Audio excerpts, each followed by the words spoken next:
आगामी विधानसभा निवडणुका लक्षात घेत सर्वच पक्षांनी मोर्चेबांधणीला सुरुवात केली असून गोंदियात देखील राष्ट्रवादी काँग्रेस शरद पवार गटाच्या वतीने आज कार्यकर्ता मेळाव्याचे आयोजन करण्यात आले असून माजी गृहमंत्री अनिल देशमुख यांनी या मेळाव्याला संबोधित करत गोंदिया जिल्ह्यातील अर्जुनी मोरगाव आणि तिरोडा या दोन जागांवर आम्ही दावा केला असून दोन्ही जागा राष्ट्रवादी शरद पवार गट लढणार असल्याचे अनिल देशमुख यांनी सांगितले आहे। लोकसभेच्या निवडणुकीमध्ये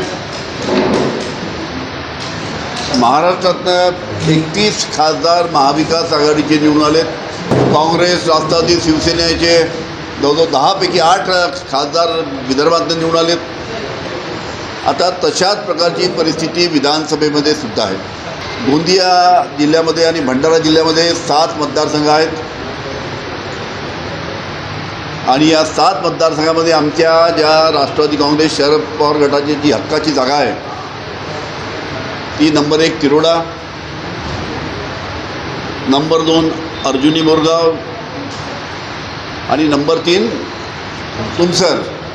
या तिन्ही ठिकाणी आमचे आमदार होते, ते हक्काची आमची जागा आहे। उद्यापासून आमच्या महाविकास आघाडीची बैठका मुंबईला चालू होणार आहे आणि त्या बैठकीमध्ये आम्ही आग्रहाने या तिन्ही जागा ज्या आमच्या हक्काच्या आहेत त्या आम्ही सोडून घेऊ याची त्यानिमित्तानं आपल्याला मी याची ग्वाही देतो।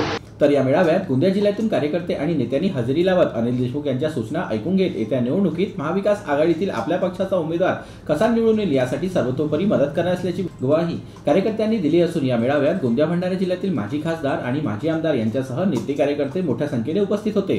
जीबी न्यूजचे प्रत्येक अपडेट मिळवून घेण्यासाठी तुम्ही आमच्या चॅनलला लाईक करा, सबस्क्राइब करा आणि शेअर करा। तसंच बेल आयकॉनला सुद्धा प्रेस करा।